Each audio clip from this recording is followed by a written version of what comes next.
గోర వార్తాలోకంకి స్వాగతం. ఈనాటి ముఖ్యాంశాలు: తొలి దశ పోలింగ్ ప్రశాంతం, రెండో రోజు భారీగా నామినేషన్లు. ఈ 6 జిల్లాల్లో ఒక్కరూ ఓటేయలేదు. యూపీఎస్సీ పరీక్షలను పక్కాగా నిర్వహించాలి, కలెక్టర్ ఢిల్లీరావు. సెలవుల్లో సరదాగా 2024 వినూత్న కార్యక్రమం. హైకోర్టు న్యాయవాదుల సంఘానికి 30న ఎన్నికలు. స్కాట్లాండ్లో 2 ఏపీ విద్యార్థుల మృతి. ఇజ్రాయెల్ ప్రతీకార దాడి. ఇకపై వేడి రాత్రులు కూడా. సూపర్ 4లో జైంట్స్ పైచేయి. వేసవిలో చెయ్యవలసినవి, చేయకూడనివి. సాధారణ ఎన్నికలు, లోక్సభ మరియు ఆంధ్రప్రదేశ్ శాసనసభ 2024. పోలింగ్ తేదీ మే 13, 2024. ఎన్నికల ప్రవర్తన నియమావళిలో ఏమైనా ఉల్లంఘనలు జరిగితే భారత్ ఎన్నికల సంఘం వారి సి విజిల్ యాప్ ద్వారా తెలియజేయండి. అలాగే ఈ వివరాలు గోప్యంగా ఉంచబడతాయి. ప్రతి ఫిర్యాదుకు 100 నిమిషాలలో ప్రతిస్పందన ఉంటుంది. జారీ చేయువారు ప్రధాన ఎన్నికల అధికారి, ఆంధ్రప్రదేశ్.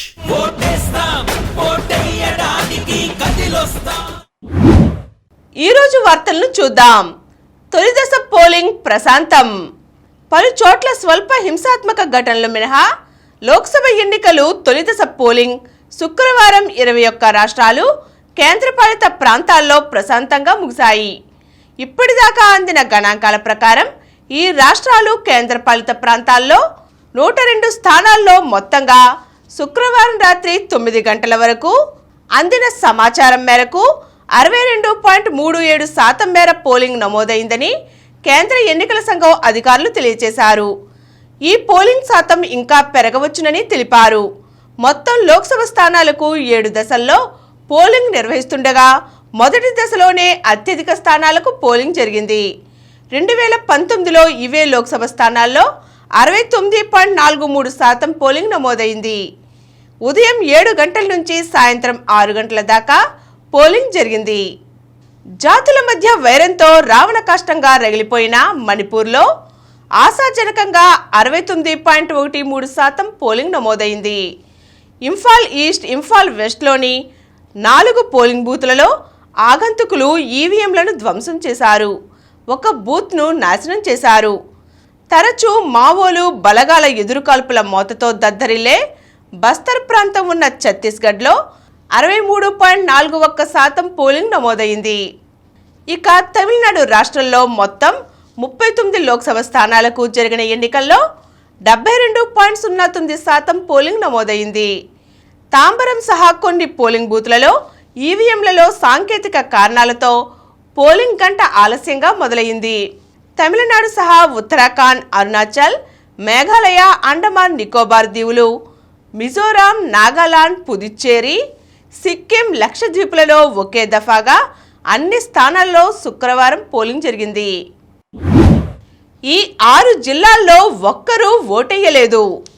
లోక్సభ ఎన్నికల వేళ నాగాలాండ్లో దారుణ పరిస్థితి కనిపించింది. తూర్పు నాగాలాండ్లోని 6 జిల్లాల్లో ఒక్క ఓటర్ కూడా పోలింగ్ కేంద్రం వైపు చూడలేదు. 6 జిల్లాల్లో కలిపి మొత్తం 4,632,000 మంది ఓటర్లు ఉండగా వారిలో ఒక్కరంటే ఒక్కరు కూడా ఓటు వినియోగించుకోలేదు. తూర్పు నాగాలాండ్కు ఫ్రాంటియర్ నాగాలాండ్ టెరిటరీ పేరుతో స్వతంత్ర ప్రతిపత్తి కల్పించాలని స్థానికులు కొన్నేళ్లుగా కోరుతున్నారు. ప్రత్యేక రాష్ట్ర డిమాండ్ను వినిపిస్తున్నారు. ఈ పోరాటానికి నేతృత్వం వహిస్తున్న 7 గిరిజన సంఘాల అత్యున్నత నిర్ణాయక మండలి Eastern Nagaland People's Organisation polling రోజున బంద్కు పిలుపునివ్వడమే దీనికి కారణం.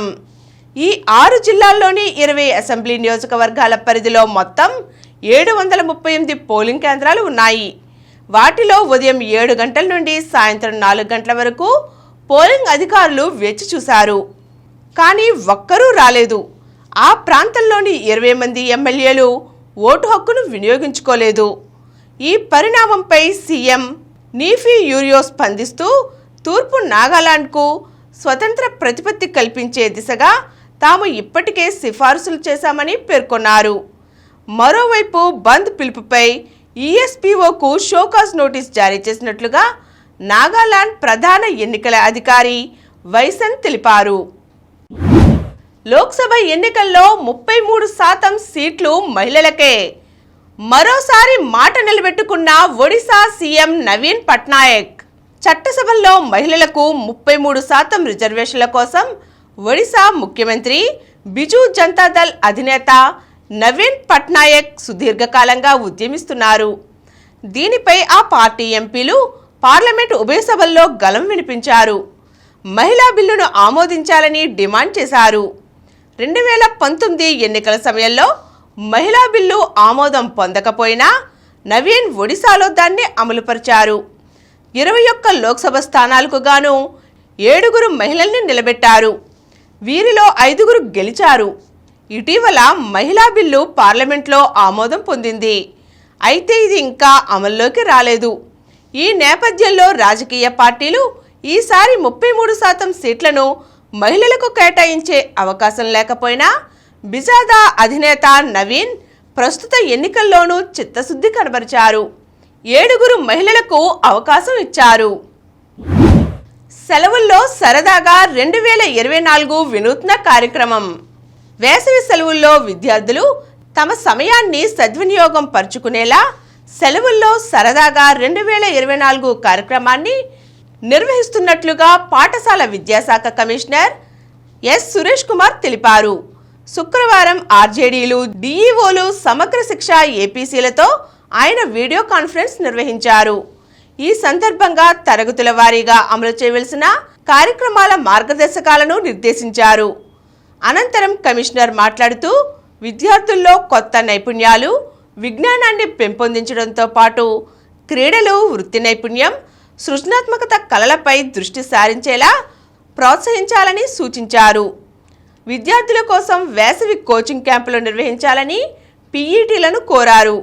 విద్యార్థుల్లో పఠనాసక్తిని పెంపొందించడానికి ఉపాధ్యాయులు, ప్రధానోపాధ్యాయులు, డైట్ ప్రిన్సిపాళ్లతో వీ లవ్ రీడింగ్ పోటీలను నిర్వహించాలన్నారు. వివిధ స్వచ్ఛంద సంస్థలు, విద్యా సంస్థలు, స్థానిక కమ్యూనిటీ సంస్థల సహకారంతో ఈ వేసవి కార్యక్రమాలను చేపట్టాలని కోరారు. స్కాట్లాండ్లో 2 ఏపీ విద్యార్థుల మృతి. స్కాట్లాండ్లోని జలపాతంలో మునిగి ఆంధ్రప్రదేశ్కు చెందిన 2 విద్యార్థులు ప్రాణాలు కోల్పోయారు. యూకేలోని యూనివర్సిటీ ఆఫ్ డుండీకి చెందిన కొందరు విద్యార్థులు విహారయాత్రలో భాగంగా ఈ నెల 17వ తేదీన ఫెర్త్షైర్లోని లిన్ ఆఫ్ టమ్మెల్ జలపాతం వద్దకు వెళ్లారు. వీరిలో జితేంద్రనాథ్ కరుటూరి, చాణక్య బుల్శెట్టి అనే 2 ప్రమాదవశాత్తు జలపాతంలో మునిగి ప్రాణాలు కోల్పోయారు. స్థానిక యంత్రాంగం మృతదేహాలను వెలికితీసింది. ఆంధ్రప్రదేశ్కు చెందిన వీరిద్దరూ 2023 జనవరిలో డుండీ యూనివర్సిటీలో డేటా సైన్స్ అండ్ ఇంజనీరింగ్ కోర్సులో చేరారు. మృతుల కుటుంబీకులతో మాట్లాడుతున్నామని, 19న పోస్టు మార్టం నిర్వహించి మృతదేహాలను భారత్కు పంపించేందుకు ఏర్పాట్లు చేస్తున్నామని దౌత్య అధికారులు తెలియజేశారు. రెండో రోజు భారీగా నామినేషన్లు. నామినేషన్ల ప్రక్రియ మొదలైన రెండో రోజు అభ్యర్థులు పెద్ద ఎత్తున నామినేషన్లు దాఖలు చేశారు. 25 లోక్సభ స్థానాలకు 53 మంది అభ్యర్థులు 68 సెట్ల నామినేషన్ల పత్రాలు దాఖలు చేశారు. 2 రోజుల్లో కలిపి లోక్సభకు మొత్తం 111 నామినేషన్లు వచ్చాయి. అసెంబ్లీ స్థానాల కోసం శుక్రవారం నాడు 314 మంది అభ్యర్థులు 413 సెట్ల నామినేషన్లు దాఖలు చేశారు. దీంతో 2 రోజుల్లో అసెంబ్లీకి మొత్తం 649 నామినేషన్లు వచ్చాయి. హైకోర్టు న్యాయవాదుల సంఘానికి 30న ఎన్నికలు. రాష్ట్ర హైకోర్టు న్యాయవాదుల సంఘానికి ఈ నెల 30న ఎన్నికలు జరగనున్నాయి. శుక్రవారం నామినేషన్ల ఉపసంహరణ ప్రక్రియ పూర్తయింది. అధ్యక్ష స్థానానికి సీనియర్ న్యాయవాదులు చిత్తరపు రఘు, ఉప్పుటూరి వేణుగోపాలరావు, కలిగినేడి చిదంబరం పోటీ చేస్తున్నారు. ఉపాధ్యక్ష స్థానానికి ఎన్ రంగారెడ్డి, కెఎం కృష్ణారెడ్డి, పీటారామన్ పోటీ పడుతున్నారు. ప్రధాన కార్యదర్శి పోస్టుకు 5 పోటీకి దిగగా చివరకు చేజర్ల సుబోధ్ పోటీ నుండి తప్పుకున్నారు. డాక్టర్ జేవీఎస్హెచ్ శాస్త్రి, నాగప్రవీణ్ వంకైలపాటి, తాజా సింగయ్య గౌడ్, నన్నపినేని శ్రీహరి బరిలో నిలిచారు. సంయుక్త కార్యదర్శి పోస్టుకు నన్నేపోగు నిర్మల కుమార్, ఉదయ్ కుమార్ ఓరుగంటి, చేజర్ల వెంకటేశ్వరరావు, కోశాధికారి పోస్టుకు నైదాన శ్రవణ్ కుమార్, జంపన శ్రీదేవి, ఎంఎస్విఎస్ సుధారాణి పోటీ పడుతున్నారు. ఇజ్రాయెల్ ప్రతీకార దాడితో పశ్చిమాసియా మళ్లీ భగ్గున వండింది.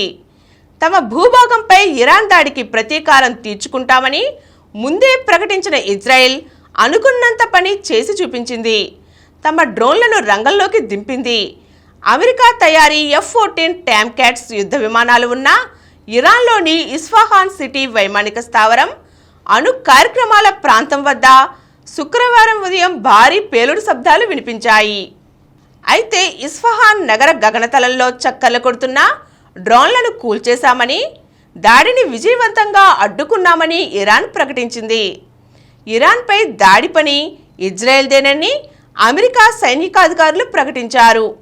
Iran supreme leader Ayatollah Ali Khamenei 85వ పుట్టినరోజు జరుపుకుంటున్న శుక్రవారం రోజే ఇజ్రాయెల్ ఈ దాడులు చేయడం గమనార్హం. యూపీఎస్సీ పరీక్షలను పక్కాగా నిర్వహించాలి. ఈ నెల 21వ తేదీన జరిగే యూనియన్ పబ్లిక్ సర్వీస్ కమిషన్ పరీక్షలను ఎటువంటి లోటుపాట్లు లేకుండా పక్కాగా నిర్వహించాలని కలెక్టర్ ఎస్ దిల్లీరావు సంబంధిత అధికారులను ఆదేశించారు. కలెక్టరేట్లో యూపీఎస్సీ పరీక్షల నిర్వహణపై వెన్యూ సూపర్వైజర్లు, లైసెన్స్ కమ్ ఇన్స్పెక్టింగ్ అధికారులతో కలెక్టర్ దిల్లీరావు శుక్రవారం సమావేశం నిర్వహించారు. ఈ నెల 21న defence academy, naval academy, CDS పరీక్షలను యూపీఎస్సీ నిర్వహించనుందని తెలిపారు. జిల్లా వ్యాప్తంగా 1872 మంది అభ్యర్థులు ఈ పరీక్షలకు హాజరు కానున్నారని పేర్కొన్నారు. ఇందుకోసం 5 పరీక్షా కేంద్రాలను సిద్ధం చేసినట్లు వివరించారు. ఈ పరీక్షల నిర్వహణకు 5 రూట్ అధికారులతో పాటు 5 లైసెన్స్ అధికారులను నియమించామని వివరించారు. ఇప్పటికే పరీక్షా పత్రాలను స్ట్రాంగ్ రూముల్లో భద్రపరిచామని, సకాలంలో పరీక్షా పత్రాలు కేంద్రాలకు చేరుకునేలా రూట్ అధికారులు చర్యలు తీసుకోవాలని ఆదేశించారు. ఇకపై వేడి రాత్రులు కూడా. ఇన్నాళ్ళు వేసవిలో వేడి పగళ్లనే చూస్తున్నాం. ఇకపై వేడి రాత్రులను కూడా చూడబోతున్నాం. ఈ ఏడాది ఇప్పటికే గరిష్ట ఉష్ణోగ్రతలు అసాధారణంగా నమోదవుతున్నాయి. ఏప్రిల్ ఆరంభం కాకముందే మే నెల నాటి ఎండలను చూస్తున్నాం. రాష్ట్రంలో పక్షం రోజుల నుంచి 46 డిగ్రీల వరకు ఉష్ణోగ్రతలు రికార్డవుతున్నాయి. ఈ తరుణంలో కనిష్ట ఉష్ణోగ్రతలు తామేం తక్కువ కాదంటూ పోటీ పడుతున్నాయి. ఈ వేసవి సీజన్లో రాత్రి ఉష్ణోగ్రతలు కూడా పెరుగుతాయని వాతావరణ శాఖ విభాగం తెలియజేసింది. అది ఇప్పుడు వాస్తవ రూపం దాల్చింది. 4-5 రోజుల నుంచి రాత్రి ఉష్ణోగ్రత పెరుగుదల కనిపిస్తోంది. దీంతో రాత్రులు కూడా వేడి వాతావరణం కొనసాగుతోంది. సాధారణంగా ఏప్రిల్లో కనిష్ట ఉష్ణోగ్రతలు 25 నుండి 27 డిగ్రీలకు మించవు. కానీ ప్రస్తుతం 33 డిగ్రీలకు పైనే ఉంటున్నాయి. అంటే సాధారణం కంటే 3 నుండి 5 డిగ్రీలు ఎక్కువన్నమాట. రానున్న రోజుల్లోనూ రాత్రి ఉష్ణోగ్రతల పెరుగుదల కొనసాగుతుందని వాతావరణ నిపుణులు చెబుతున్నారు. ఫలితంగా పగలు ఉష్ణతాపం వడగడ్పులతో అవస్థలు పడుతున్న జనం రాత్రిపూట కూడా అంతగా చల్లబడకపోవడం వల్ల అసౌకర్య వాతావరణానికి గురవుతారని తెలియజేశారు. రాష్ట్రంలో ప్రస్తుతం నమోదవుతున్న కనిష్ట ఉష్ణోగ్రతలు వాతావరణ నిపుణులను సైతం విస్మయానికి గురిచేస్తున్నాయి. సూపర్ 4లో జెయింట్స్దే పైచేయి. సొంత గడ్డపై సమిష్టి ప్రదర్శనతో లక్నో కీలక విజయాన్ని అందుకుంది. శుక్రవారం జరిగిన మ్యాచ్లో లక్నో 8 వికెట్ల తేడాతో చెన్నై సూపర్ కింగ్స్పై విజయం సాధించింది. టాస్ ఓడి ముందుగా బ్యాటింగ్కు దిగిన చెన్నై 20 ఓవర్లలో 6 వికెట్ల నష్టానికి 176 పరుగులు చేసింది. రవీంద్ర జడేజా 40 బంతుల్లో 57 నాటౌట్, అర్ధ సెంచరీ చేయగా రహానే 24 బంతుల్లో 36, మొయిన్ అలీ 20 బంతుల్లో 30, ధోని 9 బంతుల్లో 28 నాటౌట్ రాణించారు. అనంతరం లక్నో 19 ఓవర్లలో 2 వికెట్లకు 180 పరుగులు సాధించి గెలిచింది. కెప్టెన్ కేఎల్ రాహుల్ 53 బంతుల్లో 82, క్వింటన్ డికాక్ 43 బంతుల్లో 54, తొలి వికెట్కు 90 బంతుల్లోనే 134 పరుగులు జోడించి విజయాన్ని సొంతం చేశారు. చెన్నైకు చెందిన ఓపెనర్ రచిన్ రవీంద్ర టోర్నీలో తన వరుస వైఫల్యాలను కొనసాగించాడు. పవర్ ప్లే ముగిసేసరికి చెన్నై 51 పరుగులు చేసింది. కెప్టెన్ రుతురాజ్ గైక్వాడ్ 17 పరుగులతో ప్రభావం చూపలేకపోగా 4వ స్థానంలో వచ్చిన జడేజా పరిస్థితిని చక్కదిద్దాడు. అయితే రహానేతో పాటు ఫామ్లో ఉన్న శివం దుబే, సమీర్ రిజ్వీలను తక్కువ వ్యవధిలోనే అవుట్ చేసి లక్నో ఆధిక్యం ప్రదర్శించింది. ఈ సమయంలో కట్టుదిట్టమైన బౌలింగ్ కారణంగా చెన్నై బ్యాటర్లు పరుగులు చేయడంలో ఇబ్బంది పడ్డారు. ఒక దశలో వరుసగా 34 బంతుల్లో బౌండరీనే రాలేదు. 16 ఓవర్లు ముగిసేసరికి స్కోర్ 5 వికెట్ల నష్టానికి 113. అయితే చివరి 4 ఓవర్లలో సూపర్ కింగ్స్ చెలరేగి 63 పరుగులు రాబట్టారు. మొహసిన్ ఓవర్లో సిక్సర్తో 34 బంతుల్లో జడేజా అర్ధ సెంచరీ పూర్తి చేసుకోగా, బిష్నోయ్ వేసిన తర్వాతి ఓవర్లో అలీ వరుసగా 3 సిక్స్లు బాదడం విశేషం. అనంతరం 19వ ఓవర్లో ఒక 4 ఒక 6 కొట్టిన ధోని ఆఖరి ఓవర్లో మరో 2 4లు 6తో చెలరేగాడు. 7వ వికెట్కు ధోని, జడేజా 13 బంతుల్లో 35 పరుగులు జోడించారు. కాగా ఛేదన్ను రాహుల్, డికాక్ ఘనంగా ఆరంభించారు. వీరిద్దరినీ ఇబ్బంది పెట్టడంలో చెన్నై బౌలర్లంతా విఫలమయ్యారు. ఇద్దరూ ధాటిగా ఆడటంతో పవర్ ప్లేలో 54 పరుగులు రాగా 10.5 ఓవర్లు ముగిసేసరికి స్కోర్ 9 4లు 4 సిక్సర్లతో 100 పరుగులు దాటింది. 31 పరుగుల స్కోర్ వద్ద డికాక్ ఇచ్చిన క్యాచ్ను పతిరణ వదిలేయగా 31 బంతుల్లో రాహుల్ అర్ధ సెంచరీ పూర్తి చేసుకున్నాడు. ఆ తరువాత 41 బంతుల్లో డికాక్ కూడా హాఫ్ సెంచరీ పూర్తి చేశాడు. విజయానికి చేరువైన దశలో తక్కువ వ్యవధిలో వీరిద్దరూ అవుటైనా లక్ష్యం చేరేందుకు లక్నోకు ఇబ్బంది ఎదురుకాలేదు. వేసవిలో చేయవలసినవి, చేయకూడనివి. మండే ఎండలను తప్పించుకోవాలంటే కొన్ని పద్ధతులను తప్పక పాటించవలసిందే. వీటిలో చేయవలసినవి, చేయకూడనివి కూడా ఉంటాయి. మరి ఎండలో వెళ్ళేటప్పుడు గొడుగును ఉపయోగించండి. నలుపు రంగువి మందంగా ఉండే దుస్తులు వేసుకోవద్దు. మధ్యాహ్నం ఎండలో శారీరక శ్రమతో కూడిన పనులు చేయవద్దు.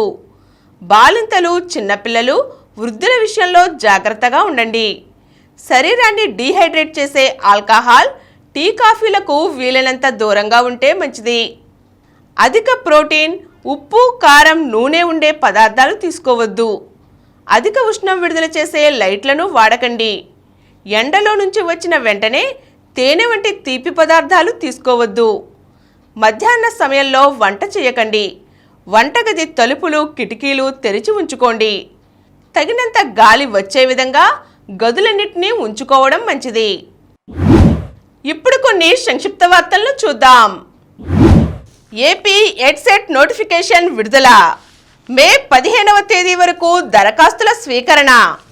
జూన్ 8న రాష్ట్ర వ్యాప్తంగా 36 సెంటర్లలో ప్రవేశ పరీక్ష. డైట్ సెట్ నోటిఫికేషన్ విడుదల. రాష్ట్రంలోని ప్రభుత్వ జిల్లా విద్యా శిక్షణా సంస్థలు, ప్రభుత్వేతర ప్రాథమిక ఉపాధ్యాయ శిక్షణా సంస్థల్లో 2 ఏళ్ల ప్రాథమిక విద్యా డిప్లొమా కోర్సులో ప్రవేశం కోసం ప్రభుత్వం నోటిఫికేషన్ విడుదల చేసింది. పూర్తి సమాచారం cse.ap.gov.in వెబ్సైట్లో ఉంటాయి. 3 నెలల్లో 300 కోట్ల విలువైన సొత్తు స్వాధీనం. సి విజిల్ ద్వారా 11,500 ఫిర్యాదులు. సిఇఓ ముఖేష్ కుమార్ మీనా వెల్లడి. తిరుమల శేషాచలం పరిధిలో అగ్నికీలలు. శేషాచలం పరిధిలో తీవ్రమైన ఎండలు, వేడిగాలులతో ఎక్కడికక్కడ అగ్నికీలలు వ్యాపిస్తున్నాయి. శుక్రవారం ఉదయం తిరుమలకు సమీపంలో పెద్ద ఎత్తున అగ్నికీలలు ఎగిసిపడ్డాయి. తిరుమలకు వెళ్లే మొదటి ఘాట్ రోడ్ పరిధిలో చెట్లకు మంటలు అంటుకొని 3 రోజుల కిందటి వరకు వ్యాపించి ఇప్పుడే చల్లారాయి. అటవీ అగ్నిమాపక సిబ్బంది దాదాపు 100 మంది తీవ్రంగా శ్రమించగా అగ్నికీలలు చల్లబడ్డాయి. సిరియాలో ఇస్లామిక్ స్టేట్ ఉగ్రవాదుల దాడి. 22 మంది ప్రభుత్వ అనుకూల ఫైటర్ల హతం. మామిడి పండ్లను 3 సార్లే తిన్నా. నా ఆహారాన్ని ఈడీ రాజకీయం చేస్తోంది. కోర్టుకు తెలిపిన కేజ్రీవాల్. నౌకాదళ నూతన అధిపతిగా దినేష్ కుమార్ త్రిపాఠి. ఈ నెల 30న బాధ్యతల స్వీకరణ. భారత ఫ్రీస్టైల్ రెజ్లర్లకు నిరాశ, ఒక్క విభాగంలోనూ లభించని ఒలింపిక్ బెర్త్. సంయుక్తంగా అగ్రస్థానంలో Gukesh. Candidates chess tourney open విభాగంలో భారత యువ గ్రాండ్ మాస్టర్ దొమ్మరాజు గుకేష్ అద్భుత ప్రదర్శన కొనసాగుతోంది. తమిళనాడుకు చెందిన 17 ఏళ్ల గుకేష్ 12వ రౌండ్ తర్వాత 7.5 పాయింట్లతో అగ్రస్థానంలో నిలిచాడు. టైటిల్ పోరుకు యూకీ అల్బానో జోడీ.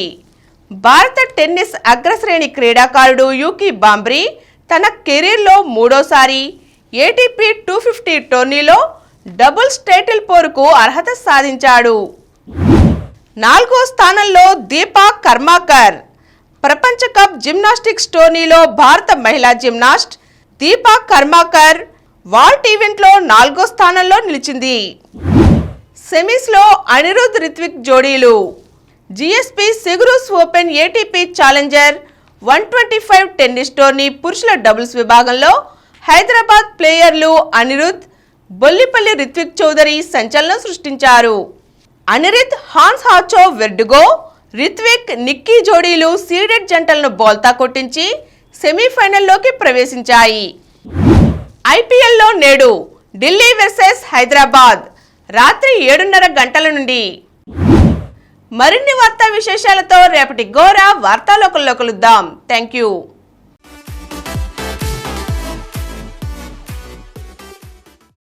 ప్రతిరోజు వార్తా విశేషాల కోసం అనతి కాలంలోనే 20 కోట్ల వ్యూస్ సాధించిన డాక్టర్ సమరం మల్టీ ఛానల్ నెట్వర్క్ సమర్పించు గోరా వార్తాలోకంకు సబ్స్క్రైబ్ చేయండి, లైక్ చేయండి, మీ ఫ్రెండ్స్కి షేర్ చేయండి.